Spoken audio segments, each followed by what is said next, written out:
हम लोग क्या पढ़ रहे थे? एप्लीकेशन और डेरिवेटिव्स। क्या क्या पढ़ लिया था बताओगे जरा?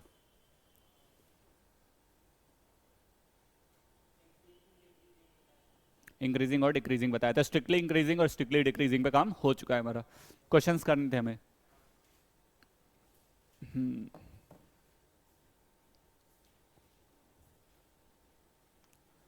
यहीं से एक टॉपिक निकल के आएगी अभी, टेंजेंट एंड नॉर्मल।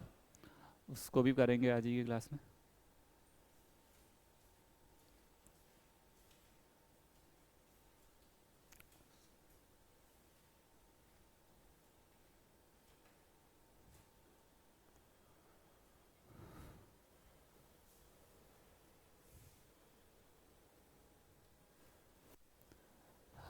याद है कुछ कि इंक्रीजिंग डिक्रीजिंग ये बातें याद हैं? F dash x greater than zero, F dash x less than zero. ठीक है। अच्छा, एफ डैश एक्स को बताया था रिप्रेजेंट क्या करता है, किसी को याद है क्या रिप्रेजेंट कर रहा था एफ डैश एक्स? और ये कैसे इंक्रीजिंग और डिक्रीजिंग के बारे में हम बातें कर रहे थे?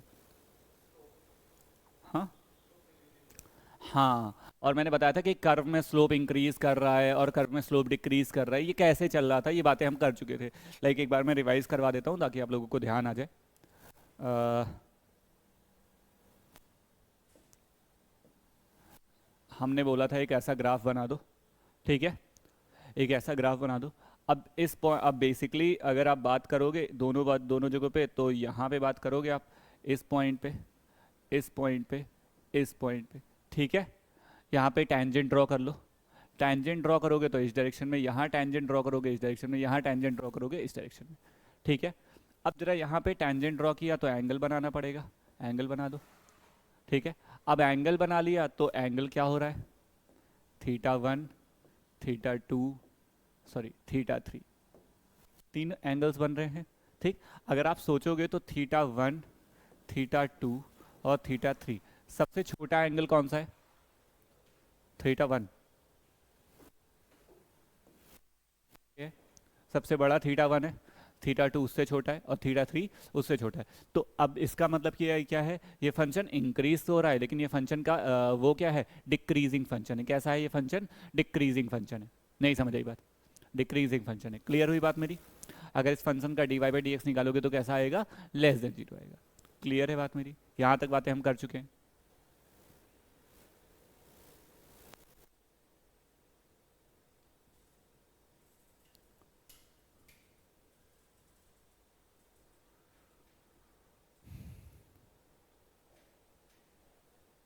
लिखिए, एक क्वेश्चन लिखिएगा। Show that the function, show that the function, show that the function fx is equals to, fx is equals to tan x minus 4x, tan x minus 4x, tan x minus 4x, fx is equals to tan x minus 4x, tan x minus 4x is strictly decreasing, is strictly decreasing on minus pi by 3 to plus pi by 3, minus pi by 3 to plus pi by 3, minus pi by three two plus pi by three. मतलब minus pi by three से लेकर plus pi by three के बीच में ये function क्या है? Strictly decreasing है। ये बात आपको शो करनी है। कैसे करोगे, कोई बताएगा?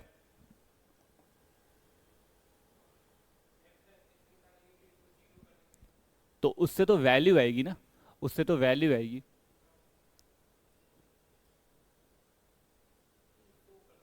हम्म। तो वही तो मैं पूछ रहा हूँ कि करेंगे क्या। अच्छा सोचो जरा, पहले इसका एफ डैश निकालो। क्या आएगा? Sec square x minus one minus four, यही आएगा। Sec square x minus four आएगा। अच्छा, सेक एक्स की मिनिमम वैल्यू वन होती है। मिनिमम वैल्यू कितनी होती है?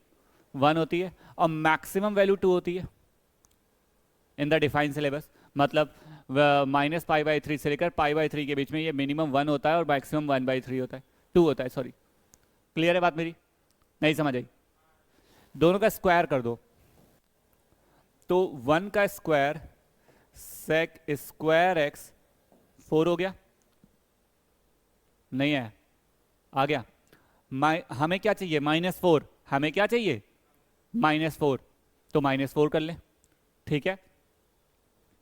नहीं आ रहा, नहीं आ रहा भाई। ये वैल्यू समझ में आई कि सेक की मिनिमम वैल्यू 1 होती है, मैक्सिमम 2 होती है, ठीक।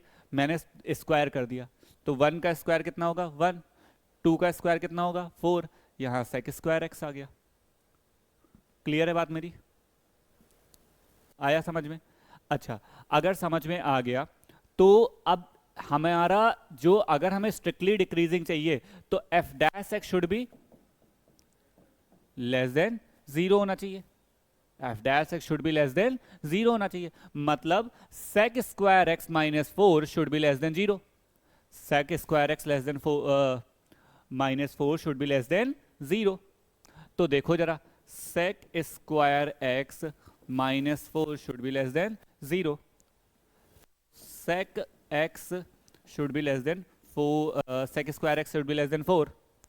इसका मतलब क्या है, sec x को -2 से 2 के बीच में होना चाहिए, -2 से 2 के बीच में होना चाहिए। हमने यहाँ पे क्या निकाला, 1 से 4 के बीच में होना चाहिए। अगर 1 से 4 के बीच में ये फंक्शन डिक्रीजिंग है तो यहाँ भी तो होना चाहिए, तो सेम बात, सही बात है। नहीं समझे बात मेरी, ये वाली बात समझ में आई? ये सेक स्क्वायर, ये समझ में आया आपको? नहीं आया? अब जरा समझो, इनइक्वालिटी का एक कॉन्सेप्ट लगाते हैं, x square x less than 4, clear है? तो मैं इसको लिख दूं, x square x -4 less than 0, x +4 x -4 less than 0,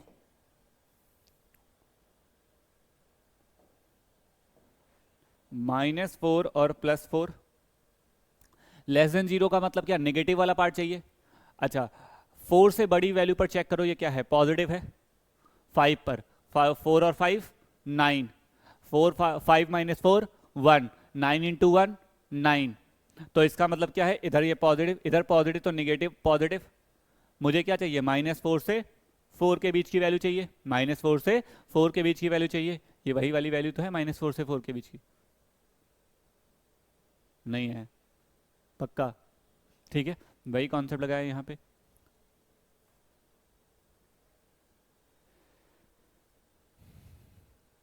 ठीक है, अगर आपको और भी सोचना है, अगर थोड़ा और समझना चाह रहे हो, तो ये लाइन, एक और बात जरा ध्यान से समझना,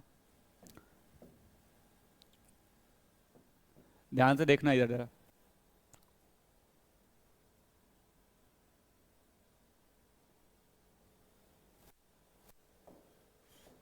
हमारा बेसिक फंक्शन क्या था, ये था, एफ डैश एक्स क्या है, ये है। ध्यान से सुनना, अगर मैं इसमें 1 सेक स्क्वायर एक्स 4 लिख दूं, मैं दोनों साइड में 4 माइनस कर दूं, 4 माइनस कर दूं, तो यहां पे क्या आएगा, -3 आएगा। यहां पे क्या आएगा, सेक स्क्वायर एक्स -4 आएगा, और यहां क्या आएगा 0। हमने एफ डैश एक्स को क्या चाहते हैं, हम लेस देन 0 ही तो चाहते हैं। लेस देन 0 का मतलब क्या, -3 से 0 के बीच में, -3 से 0 के बीच में। समझ में आई बात? नहीं समझ आया? आ गया? यही तो बात बोली गई है भाई। 1 में से 1 -4 लिखूंगा, सेक स्क्वायर एक्स -4 लिखूंगा, 4 -4 लिखूंगा।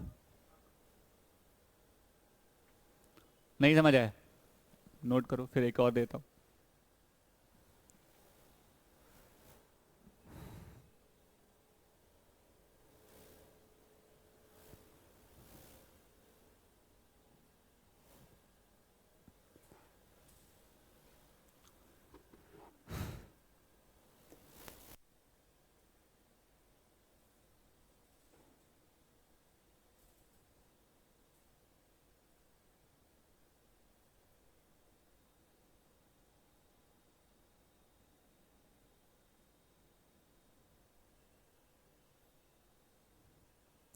एक और लिखिएगा,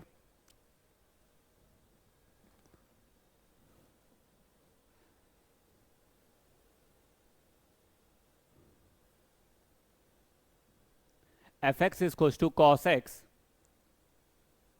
f x is equal to cos x is increasing or decreasing in is increasing or decreasing in is increasing or decreasing in pi to 2 pi. मतलब आपके पास एक फंक्शन है f x is equals to cos x, और आपसे बोला गया है कि ये फंक्शन इंक्रीजिंग है या फिर डिक्रीजिंग है इन बिटवीन पाई टू 2 पाई के बीच में। पाई से 2 पाई के बीच में फंक्शन क्या है, इंक्रीजिंग है या फिर डिक्रीजिंग है, ये आपसे बोला गया।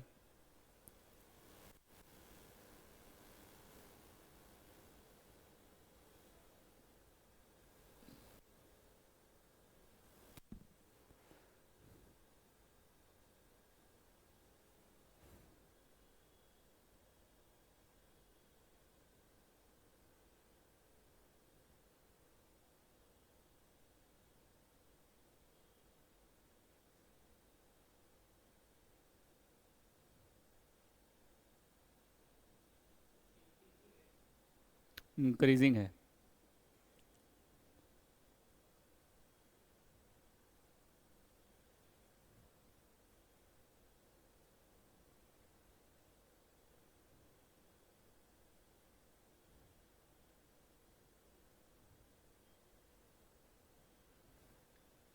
कैसे पता?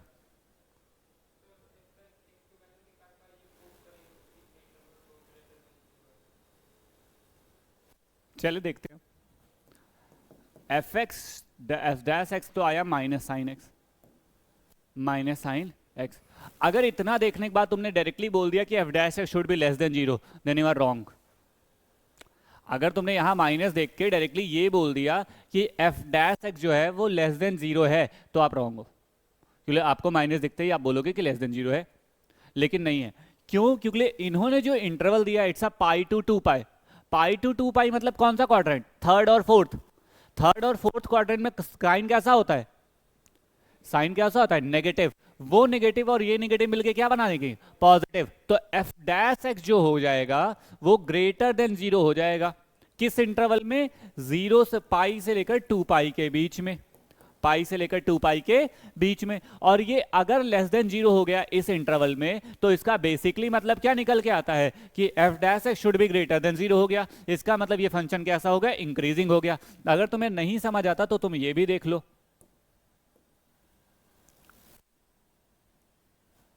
ये है, ठीक, ये रहा तुम्हारा क्या?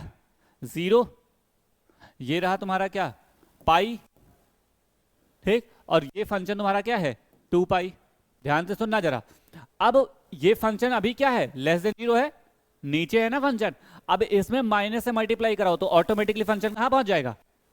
ऊपर पहुंच जाएगा, क्योंकि माइनस से मल्टीप्लाई किया तो फंक्शन क्या कर देगा? अपनी मिरर इमेज लेगा तो ऊपर की तरफ चला जाएगा। नहीं समझ आई बात? देखो जरा, तुम्हें बहुत छोटे से फंक्शन से पहले सिखाते हैं। ये सब याद, ये सब ध्यान रखो। y is equal to x तो पता है ना बेटा? किधर बनता है? इधर बनता है ना। अब y is equal to minus x बनाओ जरा, माइनस से मल्टीप्लाई कर दिया तो किधर बन जाएगा? इधर बन जाएगा, हाँ या ना? ठीक है।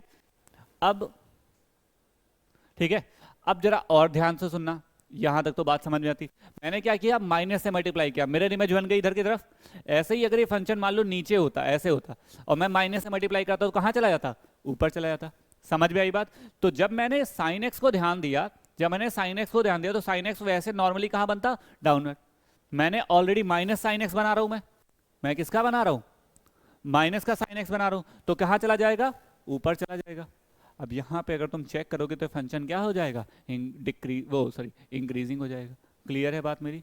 समझ में आया? ठीक है, समझ आया? ग्राफ से ज्यादा बेहतर समझ में आया होगा, आई थिंक सो। अगर तुम्हें फंक्शन का ग्राफ बनाना आता है ना, तो काफी हद तक तुम क्या नोट करना है क्या?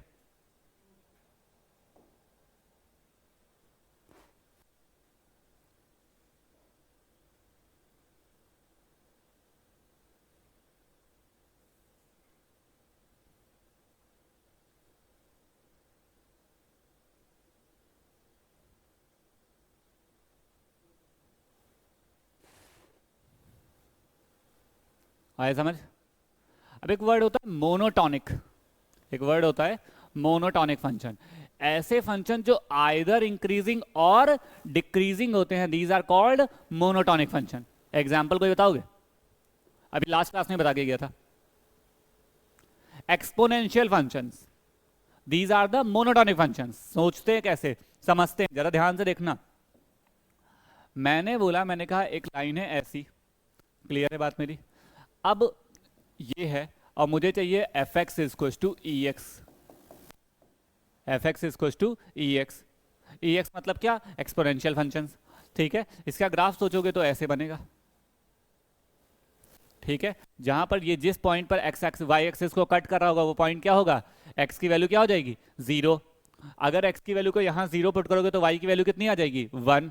तो ये पॉइंट क्या हो जाएगा? 0,1 हो जाएगा। और ये फंक्शन क्या कभी डिक्रीज हो सकता है क्या? नहीं। तो ये एक मोनोटॉनिक फंक्शन है। कैसा फंक्शन है? मोनोटॉनिक।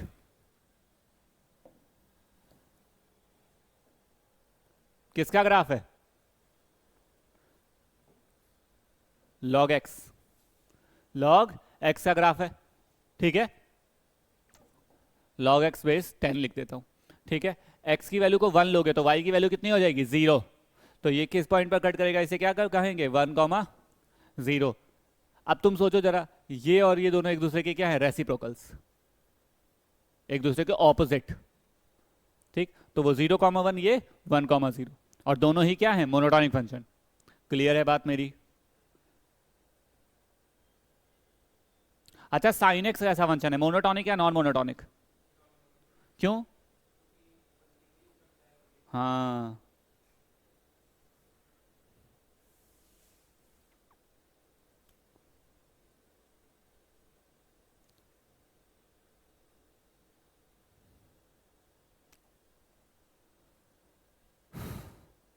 आई बात समझ?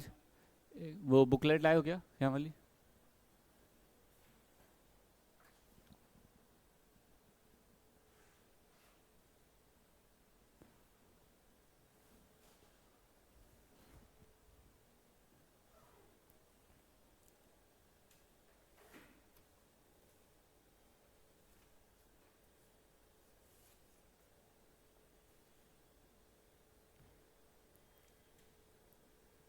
Question number 4।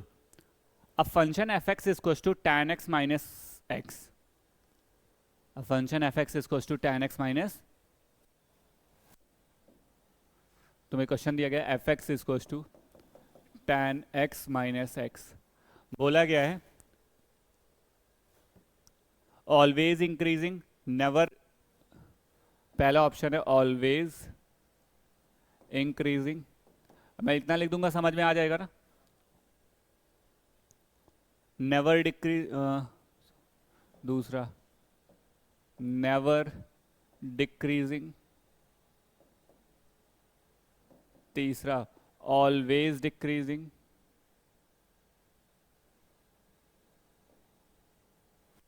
Always decreasing, sometimes increasing, sometimes decreasing, sometimes increasing, sometimes decreasing। बताओ कौन सा ऑप्शन सही है?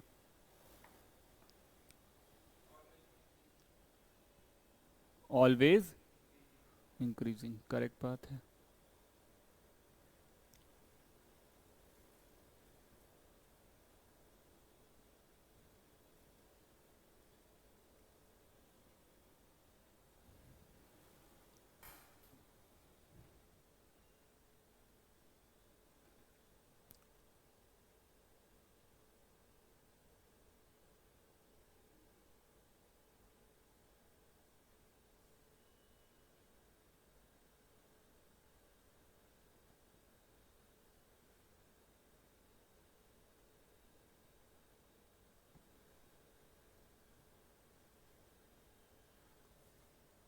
नहीं है, आ गया। क्या आया? Never decreasing.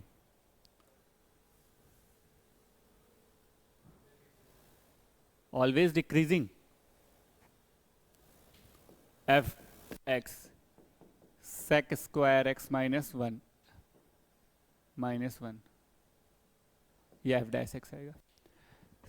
चेक करो जरा, सेक स्क्वायर एक्स के बारे में जरा पढ़ते हैं, सेक की वैल्यूज के बारे में पढ़ते हैं पहले। 0 degree, 30 degree, 45 degree, 60 degree, 90 degree. Cos 0 कितना होता है? 1। तो सेक 0 कितना होगा? 1। कॉस 30 डिग्री कितना होता है? √3/2। तो ये कितना हो जाएगा? 2/√3। ठीक है। कॉस 45 कितना होता है? 1/√2। तो ये कितना हो जाएगा? √2। कॉस 60 कितना होता है? 1/2। तो ये कितना हो जाएगा? 2। कॉस 90 कितना होता है? कॉस 90 होता है 0। तो ये कितना हो जाएगा? 1/0। मतलब मीनिंग क्या हो जाएगा? Infinity. Minimum value, maximum value कहाँ गया? अब यहां पे तुम्हारे पास क्या दिक्कत नहीं है? तो मिनिमम इसकी वैल्यू कितनी हो सकती है? 0। मैक्सिमम कितनी हो सकती है? इन्फिनिटी तक कुछ भी। तो ये हमेशा कहां से कहां रहेगा? 0 से लेकर कैपिटल आर, आर प्लस के बीच में रहेगा। मतलब 0 से लेकर हमेशा इसके बीच में रहेगा, इसके बीच में रहेगा ना। तो ऑलवेज ये फंक्शन क्या है? Positive, greater than 0। हमेशा ये फंक्शन क्या है? Greater than 0। और ग्रेटर देन 0 है मतलब क्या हो जाएगा? Always increasing. आई बात समझ? समझ में आया? वैसे ये ऑप्शन था ही नहीं, ऑप्शन था इसमें पहला वाला ऑप्शन था ऑलवेज डिक्रीजिंग, दूसरा था नेवर डिक्रीजिंग, तीसरा था sometimes increasing and sometimes decreasing, चौथा नन ऑफ दीज। तो नेवर डिक्रीजिंग। तो अगर सोचो वह अगर ये वैल्यू 1 से कम हो जाती, कहीं पे 1 से कम वैल्यू होती, तो 1 से कम का स्क्वायर करते हैं, 1/2 का स्क्वायर कितना होता है? और 1/4 में से 1 माइनस करो। आया? रीजन समझ में आया? आया बेटा आपको? ठीक है। क्यों नहीं करना है वो भी तुम्हें पता होना चाहिए ना। मैं क्यों स्क्वायर को डायरेक्टली, मुझे भी पता है स्क्वायर पॉजिटिव होता है, लेकिन मैं स्क्वायर को क्यों सिग्निफाई नहीं कर सकता? बिकॉज ऑफ मेरे को पहले ये पता होना चाहिए कि सारी वैल्यूज 1 से बड़ी हैं। 1 से बड़ी वैल्यू का स्क्वायर करूंगा तो क्या हो जाएगा? 1 से बड़ा ही होगा। 1/2 का स्क्वायर करोगे 1/4 होता है, 1/3 का स्क्वायर करोगे 1/9 हो जाएगा, और कम हो जाएगा। नहीं है? हाँ बोलो।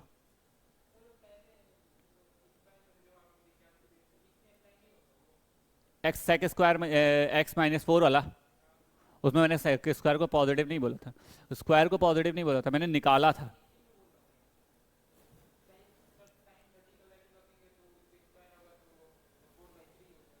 फोर बाई थ्री हो जाएगा। 4/3 इज ग्रेटर देन 1 ना। लॉजिक्स मैंने तुम्हें दे दी है, समझे?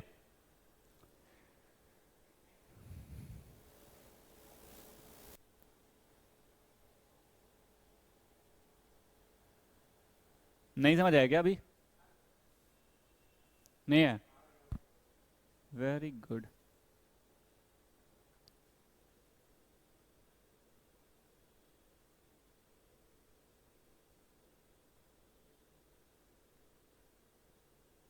लिखो जरा एक, the interval in which the function fx is equals to x plus 1 का whole cube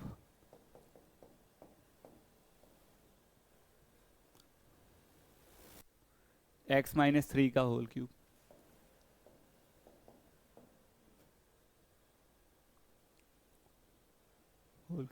is strictly increasing is strictly increasing is strictly increasing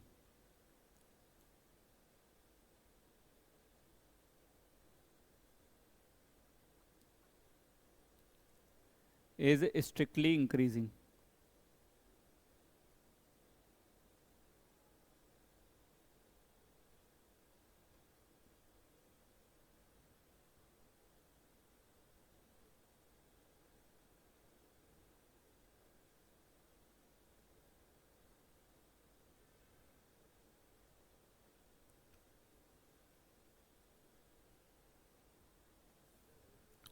is strictly increasing. पहले तो मुद्दा वाली बात यह है कि भाई साहब इसका डिफरेंशिएशन कैसे करोगे, कौन बता रहा, कोई समझ में आ रहा है कुछ? डिफरेंशिएट करना है, प्रोडक्ट रूल लगाना पड़ेगा। डिफरेंशिएट करना है तो प्रोडक्ट रूल लगाना पड़ेगा, प्रोडक्ट रूल लगाओ। याद आ रहा है प्रोडक्ट रूल? नहीं, शकल से ही पता चल जाता है काम चोरी चल रही है। चलो देखो product rule, F dash x directly लिखता हूं, ध्यान से सुनना। इसको सेम रखा तो इसका डिफरेंशिएशन x प्लस 1 का होल क्यूब x माइनस 3 का होल स्क्वायर, और 3 बाहर आ गया। ठीक है, ठीक नहीं आया, ठीक। प्लस इसको सेम रखा, क्या x माइनस 3 का होल क्यूब सेम रखा, ठीक है। तो उसका डिफरेंशिएशन, बीच में प्लस लगाए क्या? नहीं, प्लस तो नहीं लगा। तो उसका तो ये कि क्या बनेगा, 3x प्लस 1 का होल स्क्वायर। क्लियर है बात मेरी? कोई प्रॉब्लम यहां तक?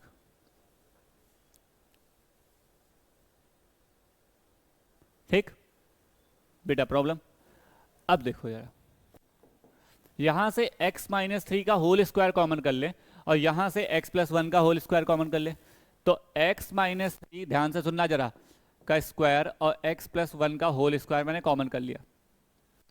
ठीक है, तो यहां से जब x प्लस 1 का होल स्क्वायर कॉमन हो गया तो बचा क्या, x, और 3 बाहर और कर लिया क्योंकि ये दोनों में 3 था। ठीक, तो क्या मिला यहाँ, x प्लस 1 बचा, हाँ या ना? इस वाले में केवल x प्लस 1 बचा क्योंकि x माइनस 3 पूरा बाहर आ गया, नहीं आया। यहां पे क्या बचा, प्लस x माइनस 3 बचा, हाँ या ना? नहीं आया, आ गया, वेरी गुड। अब लगाएंगे वो तुम्हारा वाला कॉन्सेप्ट जिस पे तुम अभी इतने लाइवल थे। देखो x और x मिलके कितना हो गया, 2x। 3 में से 1 माइनस हुआ तो माइनस का 2, ठीक है। तो 2 कॉमन कर लेता हूं, तो यहां क्या हो जाएगा, 6। 2 कॉमन कर लिया तो यहां क्या बचा, x माइनस 1। अब ध्यान देना जरा कॉन्सेप्ट पे, ये हमेशा पॉजिटिव है क्योंकि स्क्वायर लिखा है, ये हमेशा क्या है, पॉजिटिव है। ये एफ डैश एक्स है, ये बात बहुत ध्यान से सुनना, ये हमेशा पॉजिटिव है बिकॉज ऑफ इवन पावर है। बेटर वर्ड होता है इवन पावर है, ताकि अगर 10 पावर आ जाए ना तो मैं ये बता पाऊंगी भाई साहब ये इवन पावर है, इसलिए क्या है, पॉजिटिव। ये always positive because of the even power. नहीं है, इनका क्या करूं, ये पॉजिटिव या नेगेटिव? ये फंक्शन तो तभी इंक्रीजिंग या डिक्रीजिंग बन सकता है जब मैं बता पाऊं ना। उन्होंने सवाल क्या पूछा था, इंटरवल किसके लिए, स्ट्रिक्टली इंक्रीजिंग के लिए। किसके लिए पूछा था, स्ट्रिक्टली इंक्रीजिंग के लिए। ठीक है, उन्होंने मेरे सवाल पूछा था स्ट्रिक्टली इंक्रीजिंग के लिए क्या होगा। ठीक है, क्या है कैसे है वो तो अलग बातें हैं, बट इससे सबसे ज्यादा जरूरी चीज जो है वो ये है कि इनको कैसे समझाऊं। देखो अब मैं बोलता हूं एफ डैश एक्स, ठीक है, greater than 0 when x minus 1 should be greater than 0। भाई साहब स्ट्रिक्टली इंक्रीजिंग के लिए मेरे को ये कंडीशन होनी चाहिए, तो ये तो ऑलवेज पॉजिटिव है, ठीक बात बोला, ये भी ऑलवेज पॉजिटिव है, सही बात है। ये वाला जो फंक्शन है ये नेगेटिव होने के चांसेस थे ना, तो मैंने इसके लिए कंडीशन लगा दी कि x माइनस 1 को हमेशा ग्रेटर देन 0 रखो, तभी ये फंक्शन हमेशा क्या हो जाएगा, ग्रेटर देन 0 होगा। अब देखो जरा, तो x should be greater than 1, x should be greater than, तो 1 से लेकर इंफिनिटी तक कोई भी वैल्यू, मतलब x बिलोंग्स टू कहां से कहां, 1 से लेकर इंफिनिटी तक, 1 से लेकर इंफिनिटी तक। आया समझ में? नोट करो।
हो गया,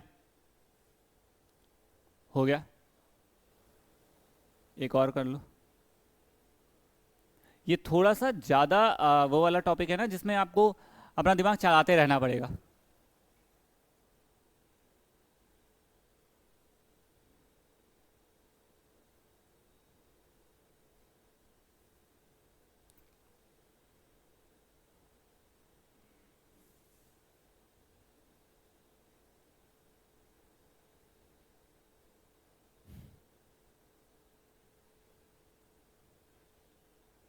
लिखो f x is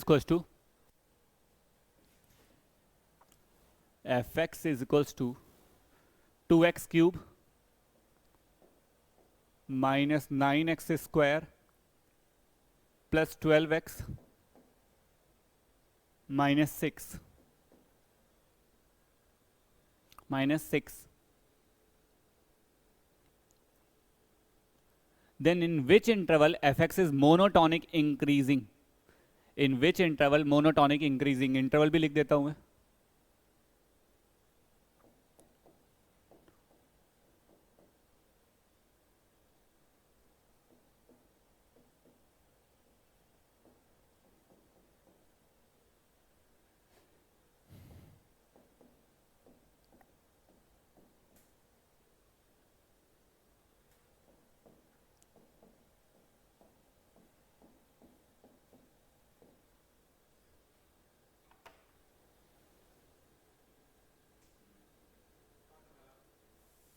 hmm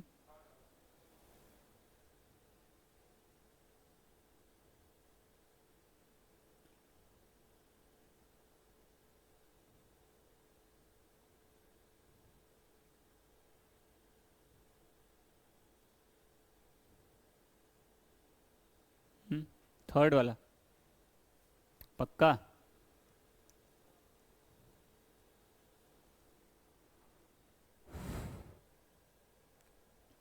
third वाला कैसे?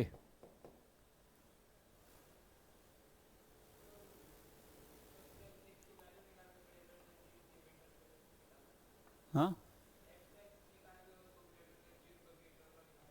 चलो देखते हैं जरा। f' निकालते हैं, पहला काम तो यही करते हैं। क्या मिलेगा? 6x² माइनस 18x प्लस 12 ये मिलेगा, हाँ या ना? मैं f' को शुड बी ग्रेटर देन 0 चाहिए मुझे स्ट्रिक्टली इंक्रीजिंग के लिए, चाहिए ना? अब मैं इसमें से 3 कॉमन करूंगा तो ये मिलेगा 2x², हाँ 6 कॉमन करता हूँ तो मिलेगा x² माइनस 3x प्लस मिलेगा 2, तो 6। इसका फैक्टराइज करूंगा, क्या करूंगा? फैक्टराइज करूंगा। क्या फैक्टर्स होंगे? x-2 x-1 यही फैक्टर्स बनेंगे, ठीक है। और ये ग्रेटर देन क्या होना चाहिए? 0। ग्रेटर देन 0 होना चाहिए, मतलब ये एक वैल्यू 1 आएगी, एक वैल्यू कितनी आएगी? 2 आएगी। 2 से बड़ी वैल्यू पर चेक करो, 3 4 5 कोई भी नंबर अपने मन में लो, ये पॉजिटिव आएगा। तो पॉजिटिव निगेटिव पॉजिटिव, कहाँ से कहाँ? ठीक है, तो माइनस इन्फिनिटी से 1, 2 से इन्फिनिटी, दैट्स योर आंसर।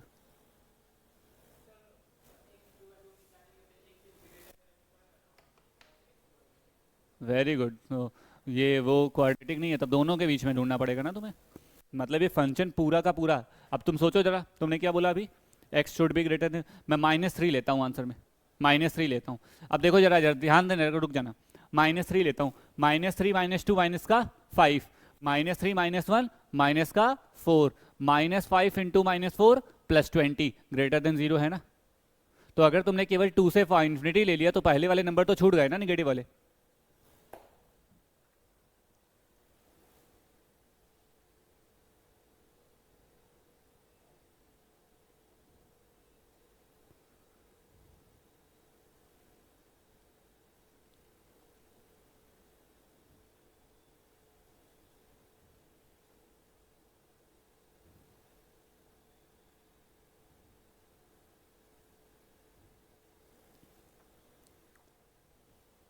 नहीं आया?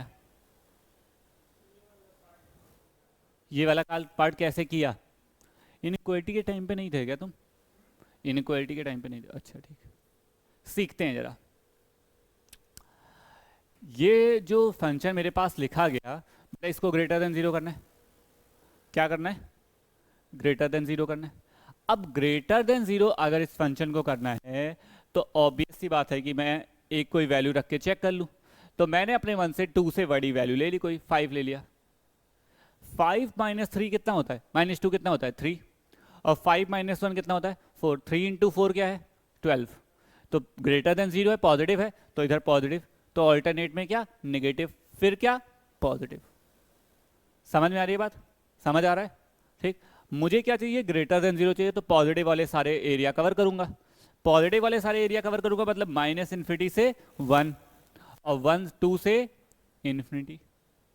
ठीक है, तो रेस वो लिख दिया।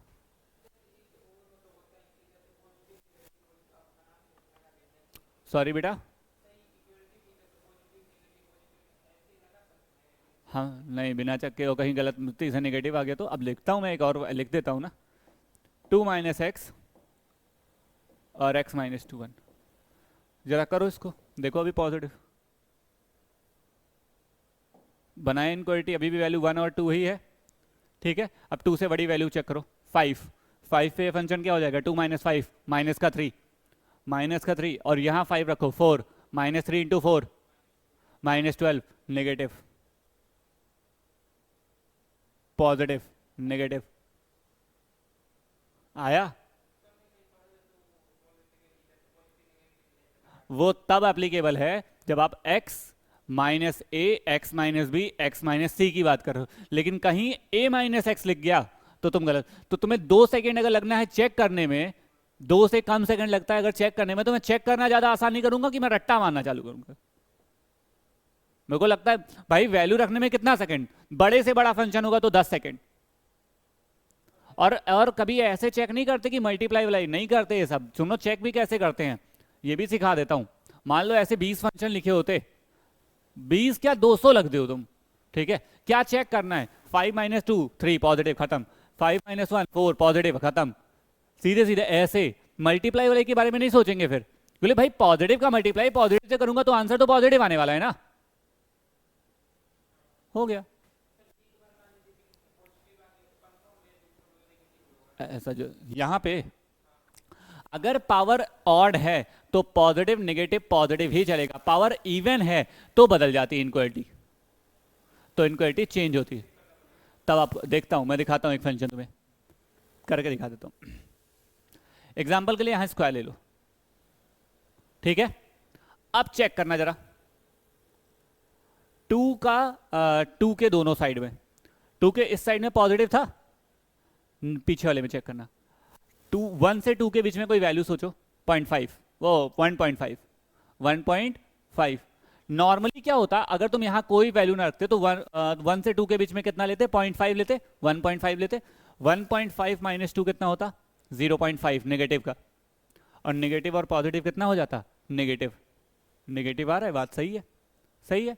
अब जरा 1.5 के साथ फिर से लो और यहां लगा दो स्क्वायर, तो 1.5 माइनस 2 कितना होगा? 0.5 मतलब 1/2। 1/2 का स्क्वायर कितना होगा? -1/2। और -1/2 का स्क्वायर कितना होगा? 1/4। और इंटू दिस, यहाँ पे 1.5 रखोगे तो ये तो पॉजिटिव हो जाएगा, ये पॉजिटिव पॉजिटिव क्या होगा? पॉजिटिव। तो यहाँ पे क्या आ जाता? समझे? तो इवन पावर अगर कोई इवन पावर होती है तो क्रिटिकल एंगल के क्रिटिकल उसके दोनों साइड के एंगल्स क्या होते हैं? सेम होते हैं।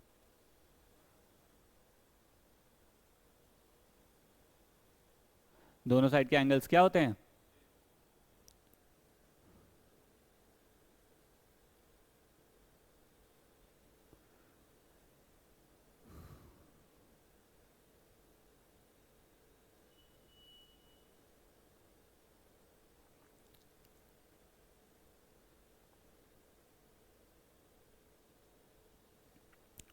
Any problem? इनइक्वालिटी वगैरह पे बहुत ध्यान दियो।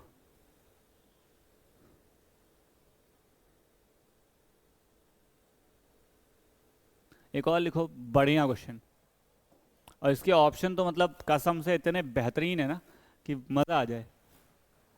F x is equals to लिखा गया है एक्स प्लस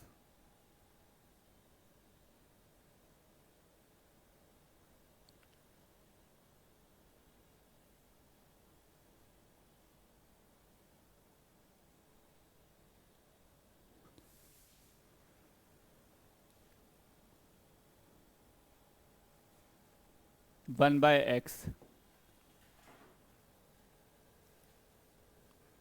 और बोला गया है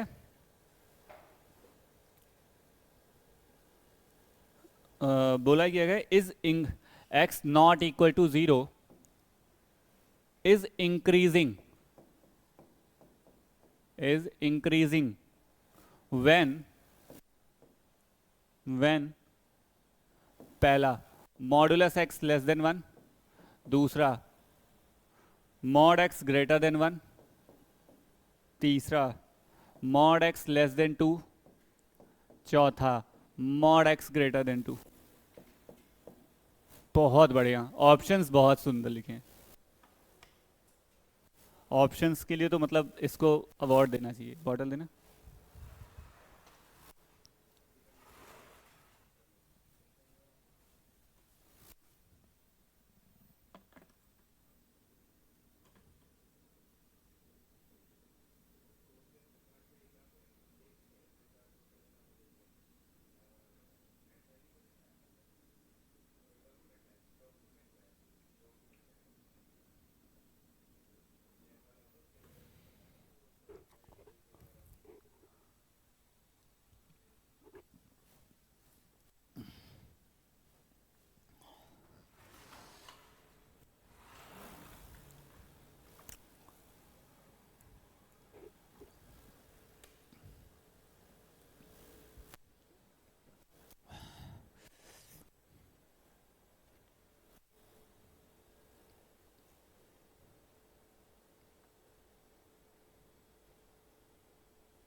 नहीं आया? आया?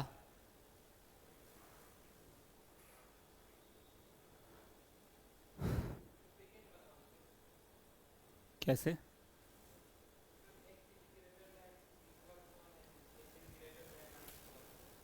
एक्स इज ग्रेटर देन -1, तो एक्स इज ग्रेटर देन अगर -1 है तो कैसे तो मॉड कैसे हो गया? देखो आंसर तो सही है बट तुक्का गलत, बट तुक्का मारना गलत है। मॉड एक्स ये क्या हो जाएगा? 1/1/x², यही बनेगा, हाँ या ना? इसको ग्रेटर देन 0, बस सिंपल सा है यार। हमें क्या चाहिए? वो ग्रेटर देन 0 चाहिए, ग्रेटर देन 0 चाहिए, हाँ या ना? तो लिखो 1 - 1/x² should be greater than 0, ये इधर चला जाएगा, तो 1 शुड बी 1/x², हाँ या ना? 1/x², क्रॉस मल्टीप्लाई कर दो तो x² should be greater than 1, x² should be greater than 1, इसका मतलब ये मॉड x है।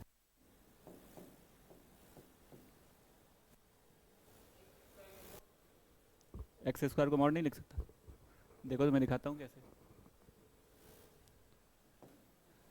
लिखो जरा, x - 1 x + 1 should be greater than 0, should be greater than 0। -1 + 1 मुझे क्या चाहिए? बड़ी वैल्यू, तो पॉजिटिव के लिए मतलब मुझे 1 से बड़ी वैल्यू पर चेक करूंगा तो क्या आएगा? Positive negative positive. मुझे क्या चाहिए? ग्रेटर देन 0, मतलब यहां से यहां तक और यहां से इन्फिनिटी। नहीं समझ आई बात? आया?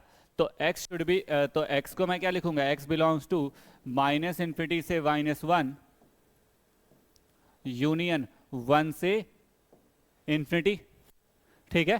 अब चारों ऑप्शन में से कौन सा ऐसा ऑप्शन है अगर चेक करना है तो ये ग्रेटर देन 0 वाला। कैसे? Mod x greater than 1, greater than 1, ठीक है? तो मॉड x अगर ग्रेटर देन 1 है, इसका मतलब क्या हुआ कि मॉड की दो वैल्यूज हो सकती है, -1 और +1। ठीक है, ग्रेटर देन 1 का मतलब क्या, पॉजिटिव, निगेटिव और पॉजिटिव, हाँ या ना। ये देखो आया।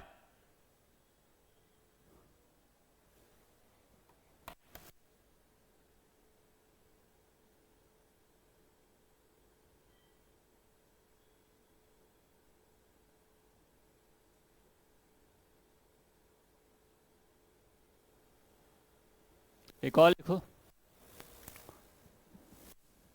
पढ़ते हैं, टेंजेंट नॉर्मल पहुंचते हैं, बट इस पे क्वेश्चंस करने बहुत जरूरी हैं क्योंकि इस पे क्वेश्चन आते हैं। लिखिए, the function f x is equals to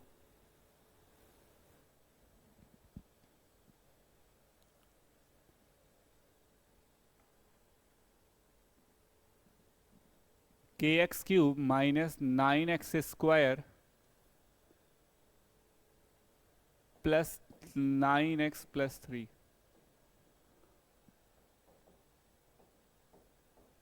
F x is equals to,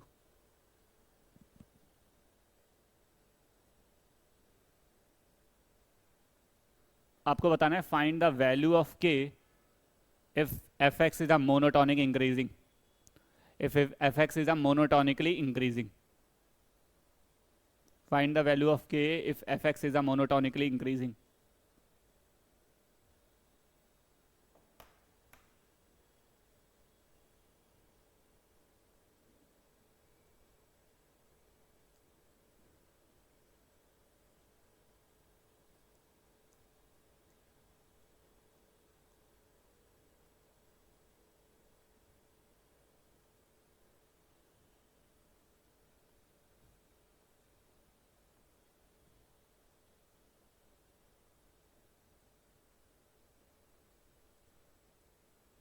अब यहाँ पे तुम्हें क्वाड्रेटिक की एक छोटी सी प्रॉपर्टी आनी चाहिए।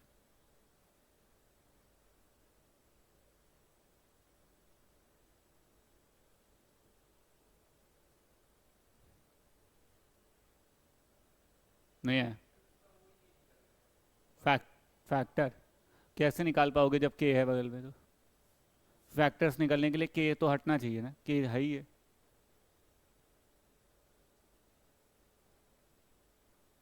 चलो देखो,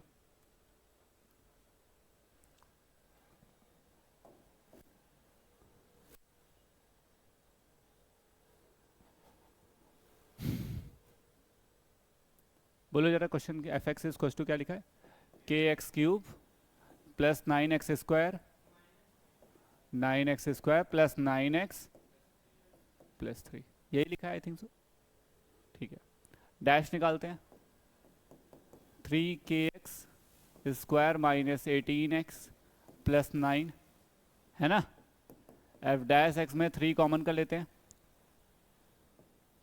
तो kx² minus 6x plus 3 factor हो नहीं सकता बिकॉज ऑफ मेरे को k नहीं पता है। ठीक, अब याद रखना क्वाड्रेटिक की एक कंडीशन बताई गई थी फॉर इंक्रीजिंग, a जो होना चाहिए वो ग्रेटर देन 0 होना चाहिए, और b² माइनस 4ac जो होना चाहिए वो लेस देन 0 होना चाहिए। कैसे ये बात मैं बोल रहा हूं, पहले ये सीख लो। इधर देखो, b² डिटर्मिनेंट की वैल्यू, डिस्क्रिमिनेंट की वैल्यू अगर लेस देन 0 है तो इसका मतलब कैसे रूट्स हैं, वर्चुअल या इमेजिनरी रूट्स।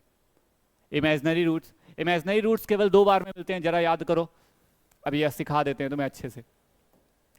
ये है a ग्रेटर देन 0 का मतलब क्या, अपवर्ड, याद आ रहा है, और a लेस देन 0 का मतलब क्या, डाउनवर्ड पैराबोला, है ना।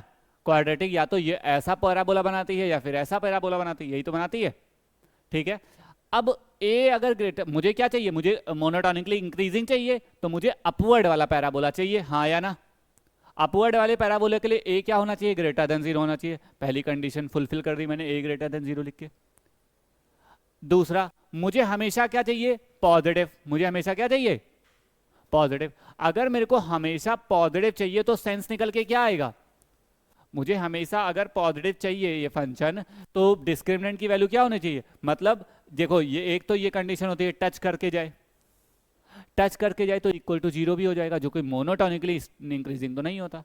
लेकिन अगर ये ऐसे चला जाए तो इसके एक भी रूट्स नहीं आएंगे, इसके एक भी रूट्स नहीं आएंगे, लेकिन डिस्क्रिमिनेंट क्या हो जाएगा, ग्रेटर देन जीरो हो जाएगा, समझ, सॉरी लेस देन क्या हो जाएगा, जीरो हो जाएगा।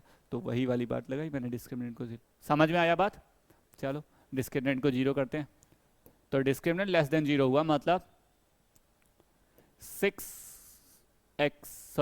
का स्क्वायर माइनस 6 का square, B square minus 4ac होता है, -4 इंटू ए मतलब c और c मतलब k, ठीक है, should be less than zero, हाँ या ना। 36 minus 12k should be less than zero, तो 12k should be greater than 36, है ना, k को इधर लेके चला गया तो ये 3 टाइम्स में, तो k should be greater than 3, k की वैल्यू 3 से बड़ी होनी चाहिए। अभी भी नहीं आया, अभी भी नहीं आया, क्लासिकल कॉन्सेप्ट। एक और लिख दो, बढ़िया सवाल।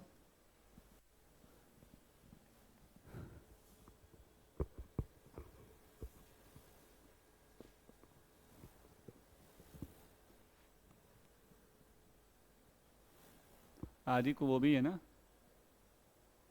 अरे बोर है। अच्छा है क्वांट, नहीं अच्छा है क्वांट, वो मुझे भी पता है, लेकिन एक क्लास में दोनों चीज़ें कराने में बोरियत होती है ना तुषार? अभी तुषार के साथ जान पहचान वाले आ जाएंगे। तुषार मैथ्स वाली क्लास में बहुत शांत रहता है, और जैसे क्वांट आती है एक अलग ही चेहरा दिखाने को मिलता है। नहीं आती, अच्छी नहीं लगती, तो क्यों ले लिया भाई? मतलब कुछ होता नहीं है, अच्छा और बुरा तो नहीं होता, इंटरेस्ट का गेम है। जो आपको समझ आता है वो आपको पसंद होता है, जो आपको नहीं समझ आता वो नहीं पसंद होता। मैथ्स बोलने में कूल लगता है, अच्छा, ओके, हमें तो कभी नहीं लगा भाई, हमें कूल पता ही नहीं होता क्या होता है, पढ़ लो बस काम खत्म, बन जाए।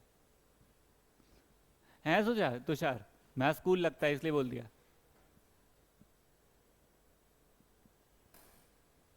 ज़्यादा कूल तो बायो लगती है, पूछो क्यों? रियल लाइफ में दिखती तो है कम से कम। मैथ्स में तुम्हें कौन सा इंक्रीजिंग दिखता है, कौन सा डिक्रीजिंग दिखता है? अब तुमने पढ़ तो लिया हाइट एंड डिस्टेंस, अब तुम्हें किसके घर में चोरी करने जाना है जो उसका पहले विंडो नापोगे बैठ के, है ना तुषार? अब वो अलग बात है, चिट्ठियां भेजनी है, वो भी आज के टाइम पे मैसेज के थ्रू जाती हैं। अबे हट जाओ यार।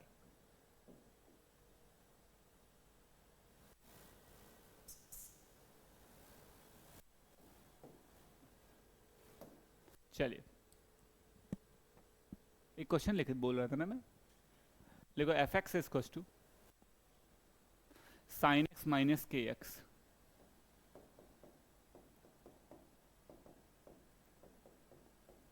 अच्छा सवाल बोला क्या है, find the value of k for if f x is a decreasing.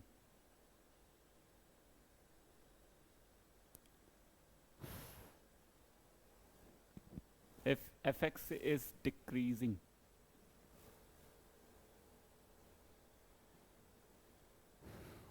कल फिजिक्स है,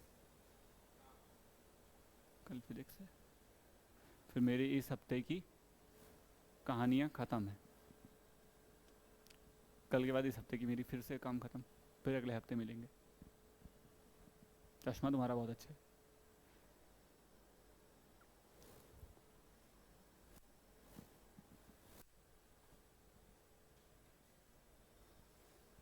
डन।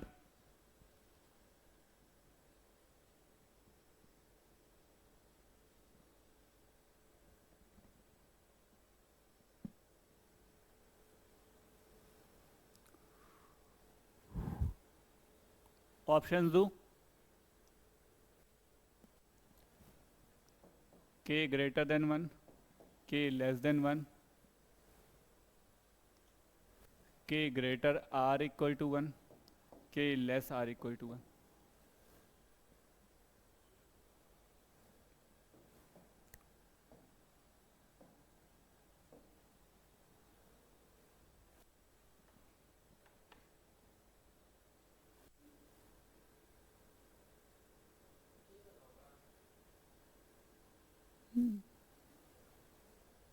के ग्रेटर 1 कैसे? अगर ग्रेटर देन 1 होगा तो सी वाला क्यों नहीं होगा, मतलब थर्ड वाला क्यों नहीं होगा? डिक्रीजिंग, नहीं डिक्रीजिंग बोले।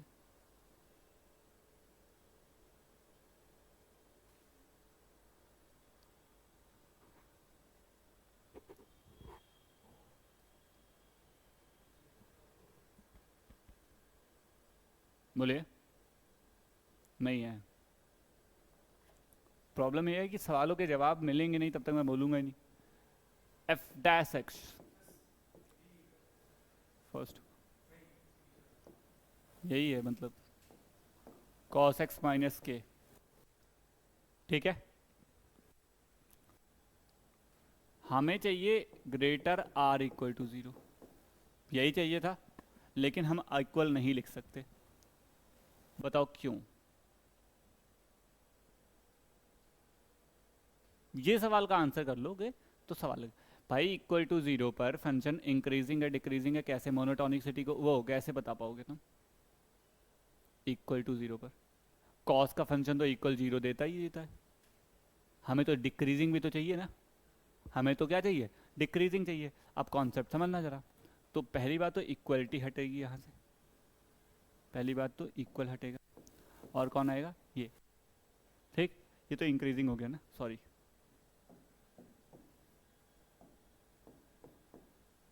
ये बनेगा, है ना, लेकिन इक्वलिटी नहीं रह जाएगी। आई बात समझ? अब लगाते हैं cos x माइनस के शुड बी लेस देन 0, तो k should be greater than cos x। cos x की मैक्सिमम वैल्यू कितनी होती है? 1, तो 1 से तो बड़ी वैल्यू होनी चाहिए। 1 पे दिक्कत क्या है ये भी सीख लो। 1 cos 1 डालो, मतलब k की वैल्यू 1 डालो, तो क्या बनेगा? cos x minus 1, cos x minus 1 बनेगा, ठीक है। x की मैक्सिमम वैल्यू कितनी हो सकती है? 1। cos की मैक्सिमम वैल्यू कितनी हो? एफ डैश एक्स कितना आ गया? 0। एफ डैश एक्स कितना आ गया? 0। नेदर भी इंक्रीजिंग नॉट भी डिक्रीजिंग हो जाएगा ना। नहीं आया समझ? हाँ सुनो, मतलब मेरे कहने का है कि जब x की वैल्यू, k की वैल्यू 1 ले ली, 1 ले लिया, यहाँ पे 1 आया, तो अगर इक्वल लगाता तो 1 आ जाता ना बेटा। अगर 1 आ जाता तो 1 पे डालते यहाँ पे, तो cos x माइनस 1 हो जाता। cos की मैक्सिमम वैल्यू कितनी हो सकती है? 1। 1 माइनस 1 कितना हो जाएगा? 0। 0 नीदर भी इंक्रीजिंग नॉट भी डिक्रीजिंग हो जाएगा ना एट अ पर्टिकुलर टाइम, इसलिए ग्रेटर नहीं है।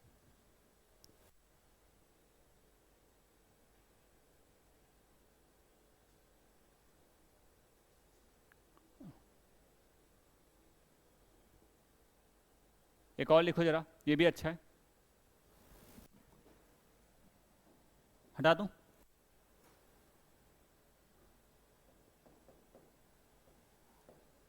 एफ एक्स इक्वल्स टू, ज़्यादा तेज तो नहीं पढ़ा रहा हूँ? हाँ,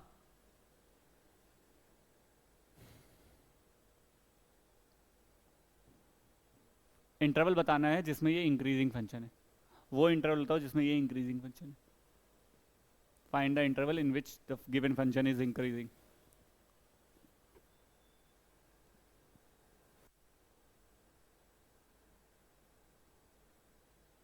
अच्छा, इंक्रीजिंग का मतलब जहां पे जीरो, जहां पे ग्रेटर देन 0 हो जाएगा उधर ही इंक्रीजिंग होगा।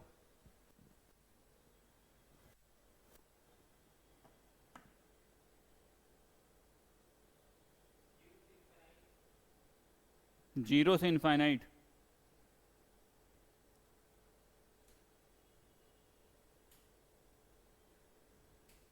रॉन्ग। ऑप्शंस नहीं है मेरे पास, सही में ऑप्शंस नहीं है।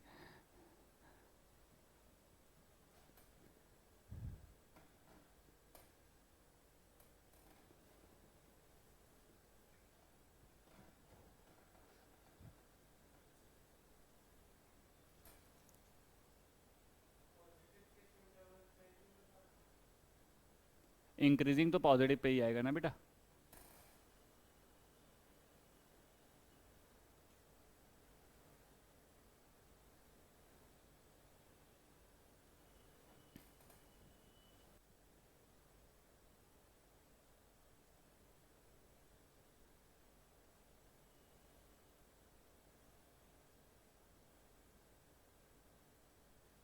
नहीं है, जीरो से बड़ा होगा और चलो देखो,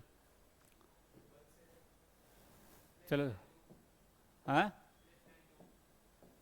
less than two, minus infinity से टू, रॉन्ग। प्रोडक्ट रूल लगा दो, एक्स स्क्वायर यहाँ रखा, माइनस लगाया और ई की पावर माइनस एक्स, ठीक है। क्या किया देखो इधर बेटा, एक्स स्क्वायर को सेम रखा, ई की पावर एक्स का डिफरेंशिएशन ई की पावर माइनस एक्स और एक्स का माइनस वन, प्लस लगाया, ई की पावर माइनस एक्स रखा ऐसे ही और इसका डिफरेंशिएशन टू एक्स, ई की पावर माइनस एक्स कॉमन कर लिया तो क्या मिला यहाँ, यहाँ मिला x square minus two x, नहीं minus two x plus two x square, x common कर लिया पूरे में से, ठीक है, एक्स कॉमन कर लिया, ठीक है। तो यहाँ क्या मिला, टू माइनस एक्स, ठीक है। कितने इंटरवल बन सकते हैं, ज़ीरो और टू, ज़ीरो और टू, टू से बड़ी पर ये क्या है नेगेटिव, टू से बड़ी वैल्यू पर ये क्या है नेगेटिव, तो नेगेटिव पॉजिटिव नेगेटिव, मुझे क्या चाहिए greater or equal to zero, greater or equal to zero चाहिए भाई साहब, इंक्रीजिंग चाहिए ना गिवन फंक्शन को, तो इसको ग्रेटर देन क्या होना चाहिए, ज़ीरो से, greater or equal to zero कहाँ से कहाँ के बीच में है, यहाँ से यहाँ, तो ज़ीरो से टू।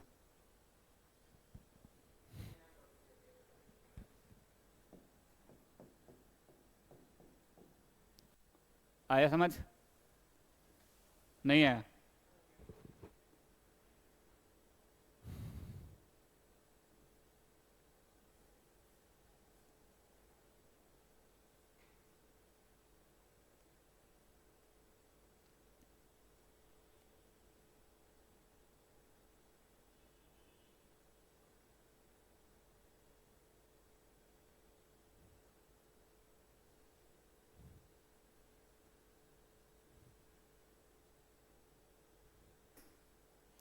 तुम लोगों को मार्जिनल कॉस्ट के बारे में पता है, मार्जिनल कॉस्ट, जहां लिखने का टॉपिक एक टॉप पॉइंट डालिएगा मार्जिनल कॉस्ट। अब हम लोग चल रहे हैं किधर की तरफ, टेंजेंट और नॉर्मल की तरफ, उसी में पहला, उसी में एक टॉपिक का नाम डालिएगा marginal cost.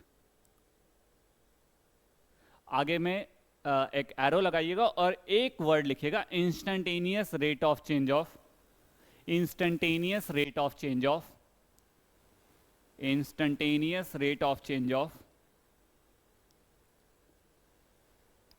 the total cost, instantaneous the rate of change of total cost at any level of output, at any level of output। मतलब मार्जिनल कॉस्ट जो होती है वो क्या होती है,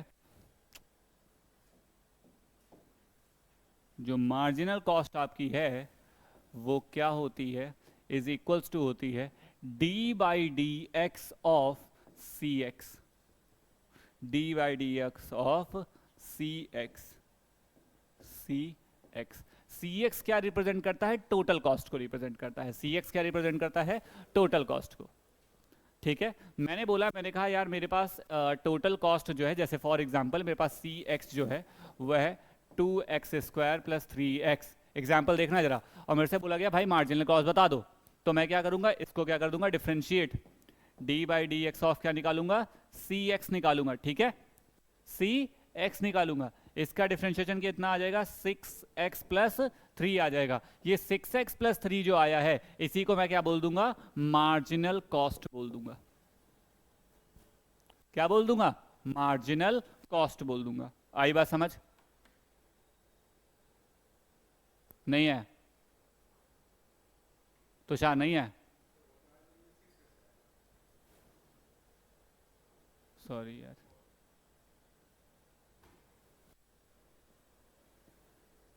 नहीं है, आ गया।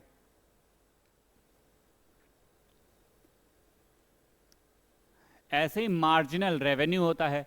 टोटल रेवेन्यू का क्या, इंस्टेंट, किसी पर्टिकुलर टाइम पर, इंस्टेंटेनियस टाइम पर टोटल रेवेन्यू का, रेवेन्यू जो हम लोग वो करते हैं, डिफ्रेंशिएट कर देते हैं, तो क्या मिल जाता है, मार्जिनल रेवेन्यू मिल जाता है।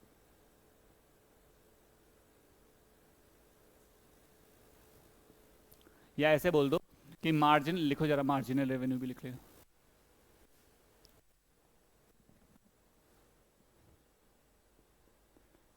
The rate of change of, the rate of change of total revenue, the rate of change of total revenue,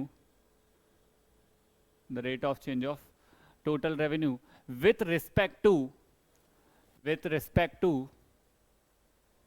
with respect to number of items sold, number of items sold at any instant, at any instant,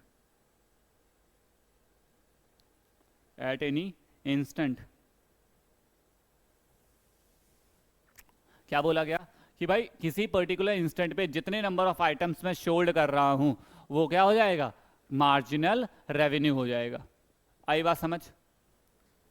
इस पे सवाल तो हैं लेकिन बहुत ही बड़े बड़े से हैं। ठीक है, आप लोग एक आध दो वैसे आते नहीं है पेपर में, बट एक आध दो देख लेना। मैं एक बोलो तो बता दूं, मुझे कोई दिक्कत नहीं। सॉरी बेटा, क्वांट में, हाँ वेरी गुड। वहाँ मार्जिनल रेवेन्यू, वहाँ मार्जिनल रेवेन्यू कब आया, वो मार्केट प्राइस होता था। मुझे भरोसा था तुम यही बोलने वाले हो। और भैया वहां पे जो मार्केट प्राइस होता था वो नंबर्स में होता था, उसका डिफरेंशिएशन करोगे तो जीरो आंसर आएगा।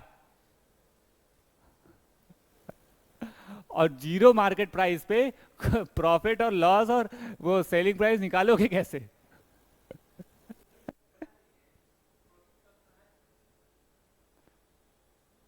पढ़ा दूंगा, वापस पढ़ाऊंगा।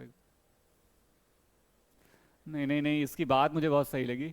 ये फॉर्म कहाँ से सोच, कौन सी दुनिया सोच रहा था कि तूने खोल दिया क्वांट में। Quant is a subject, basically हमारा थॉट ही रॉन्ग है। क्वांट कभी सब्जेक्ट ही नहीं होता है। वो उसका कौन सब्जेक्ट होता है, बेसिकली आपके टेम्परामेंट को चेक करने का। क्वांट आपके प्रेजेंस ऑफ माइंड को चेक करता है। लैंग्वेज आपकी, आपकी लैंग्वेज पे कितनी अच्छी वो है, मतलब ग्रिप है, ये बताता है क्वांट। लेकिन हम तो उसे मैथ्स मान के बैठेंगे। ऐसा थोड़ी ना है, थोड़े ना, तुम्हारे जो सवाल होते हैं यहाँ वाले जो होते हैं वो घर से करके थोड़ी ना आता हूँ मैं। यहीं आके यहीं करता हूँ, यहीं से चला जाता हूँ। होगा तो होगा, नहीं होगा नहीं होगा। अपना हिसाब किताब बहुत क्लियर सा है। डालो टेंजेंट एंड नॉर्मल। 25 मिनट है, वो 35 मिनट है। टेंजेंट और नॉर्मल की कुछ इक्वेशंस हैं, क्लियर करेंगे, खत्म करेंगे।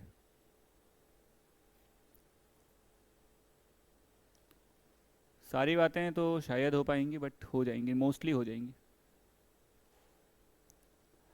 अब बेसिकली किसी भी इक्वेशन को रिप्रेजेंट कैसे करा जाता है?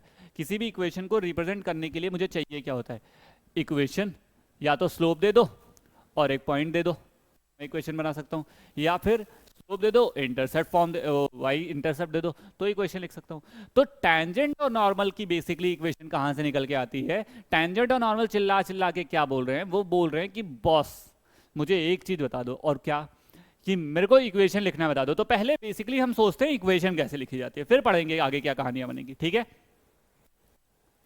देखो जरा, मैं लिखता हूं इक्वेशन ऑफ एनी लाइन। मुझे नहीं पता कौन सी लाइन है, क्या है, कैसा है, बस मैं किसी भी लाइन की जनरल इक्वेशन लिखने के बारे में बात कर रहा हूं। ठीक, अब मुझे पता है x1 और y1 एक पॉइंट है मेरे पास। ठीक है, और मेरे पास जो स्लोप है वो m है। क्या स्लोप है? m। तो मुझे इक्वेशन ऑफ लाइन लिखने का तरीका है y minus y one equals to m into x minus, ठीक है। ध्यान से सुनना, अभी अचानक से इसको पलट दूंगा। m होता क्या है डिफरेंशिएशन के फॉर्म में, dy बाय dx, तो डालो, तो y minus y one is equals to क्या, dy बाय dx x minus x one, ये कैलकुलस में होता है x माइनस एक्स वन। अगर ये इक्वेशन है किसकी, टेंजेंट की, ध्यान से समझते चलना क्या बोल रहा हूं मैं, अगर ये इक्वेशन है टेंजेंट की तो इसका मतलब है कि किसी कर्व पे अगर मेरा एक सर्कल ऐसा है, सॉरी एक मेरा सर्कल ऐसा है, मैंने एक सर्कल बनाया जो कि इस शेप का बना, तो इस पॉइंट पर जब मैं टेंजेंट डाल रहा हूं इस पॉइंट का, अगर मुझे इस पॉइंट पे टेंजेंट की इक्वेशन पॉइंट आउट करनी है, तो मान लो ये पॉइंट है अगर 3,4, क्या पॉइंट है 3,4 है, ठीक है, समझते चलना। और इस पॉइंट पे मैंने टेंजेंट डाली, ठीक है, इस पॉइंट पे मैंने टेंजेंट डाली जो एंगल फ्रेम कर रही है, जो कितनी है, जो मान लो dy बाई डी एक्स बना रही है, जिसका स्लोप क्या है, dy बाई डी एक्स है। तो इसकी इक्वेशन क्या बनेगी, y minus four is equal to d y by d x x minus 3 बनेगी। हाँ या ना, क्लियर है बात मेरी, यहां तक समझ में आई बात। तो इस लाइन की इक्वेशन बनेगी। अब मुझे कहीं से अगर d y by d x की वैल्यू मिल जाए तो मैं पूरा सवाल कर सकता हूं, हाँ या ना। तो टेंजेंट इट्स रिप्रेजेंट, ये क्या रिप्रेजेंट करती है, टेंजेंट की इक्वेशन को। क्या रिप्रेजेंट करता है, टेंजेंट की इक्वेशन को। अब ध्यान से सुनना, अगर ये टेंजेंट की इक्वेशन को रिप्रेजेंट करता है, मतलब टेंजेंट की इक्वेशन अगर ये होती है, तो हमें ये बता दो कि हाँ, अभी तक हम पढ़ते क्या आए थे, अभी तक हम पढ़ते आए थे कि हमारे पास टेंजेंट की इक्वेशन निकालने का मतलब होता है y2 minus y one upon x2 minus x1। दो कोऑर्डिनेट्स के बीच का जो गैप होता था हम उसको निकालते थे और हमें टेंजेंट मिलता था। यहाँ पे तो dy बाई डी एक्स आ गया।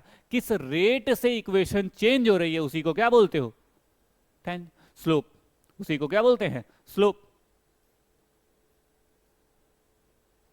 आइए बात यहां तक समझ में आती है, ठीक, समझ में आती है। तो स्लोप ऑफ अ टेंजेंट मैंने क्या लिखा, dy बाय dx लिख दिया। स्लोप ऑफ अ टेंजेंट मैंने क्या लिख दिया, dy बाय dx लिख दिया। अगर dy बाय dx की वैल्यू 0 है तो इसका मतलब क्या है, बहुत बढ़िया, मतलब ये है कि वो जो लाइन है वो x एक्सिस के क्या है, पैरेलल है। वो लाइन क्या है, x एक्सिस के पैरेलल है। सीखते हैं जरा कैसे पैरेलल है, ठीक, दिमाग में रखो जरा। स्लोप रिप्रेजेंट क्या करता है, tan थीटा को, tan थीटा को, और tan थीटा, थीटा किसका एंगल होता है, पॉजिटिव x डायरेक्शन से कितना एंगल फ्रेम हो रहा है उसी को तो हम लोग स्लोप बोलते हैं। पॉजिटिव x डायरेक्शन से कितना एंगल बना रही है लाइन उसी को स्लोप बोलते हैं। तो मान लो ये लाइन, अब ये ऐसे एक लाइन गई, ऐसे एक लाइन गई, तो ये x एक्सिस के क्या है, पैरेलल। अगर कोई लाइन x एक्सिस के पैरेलल है तो एंगल कितना बना रही है x एक्सिस के साथ, 0 डिग्री। अगर 0 डिग्री बना रही है तो tan 0 कितना होता है, 0। तो इसका मतलब वो y इक्वल टू a की लाइन है। आई बात समझ, नहीं समझ आया, आ गया, चलो बहुत बढ़िया, समझदार निकल गए तुम लोग। तो ये एक टेंजेंट की इक्वेशन हो गई, मान लो ये एक टेंजेंट की क्या हो गई, इक्वेशन हो गई। हाँ या ना बोल भाई, एक सवाल लिख लो इसी पे। अच्छा एक रुक जाओ एक मिनट। अब तुम लोगों ने एक लाइन पढ़ी होगी कि दो लाइनें अगर आपस में परपेंडिकुलर होती हैं तो उनपे एंगल कितने डिग्री का बनता है, वो m1 इंटू m2 कितना होता है, -1 होता है। ये पढ़ा होगा सबने। जब दो लाइनें पैरेलल होती हैं तो एंगल, तो स्लोप क्या होता है, m1 इक्वल टू m2 होता है। ये सबने पढ़ा होगा। फॉर परपेंडिकुलर लाइंस और स्लोप फॉर पैरेलल लाइन, सबने पढ़ा होगा ये। ऐसा मत बोल देना किसी ने नहीं पढ़ा होगा, पढ़ा है ना, नहीं पढ़ा, हाँ कहीं बोल देते नहीं पढ़ा है।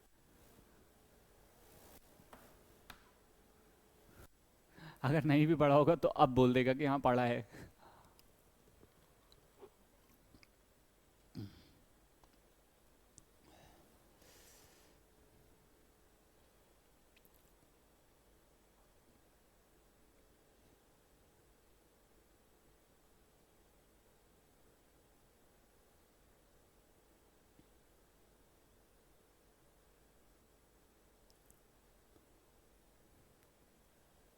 ठीक, अब जरा यहां ध्यान से समझना।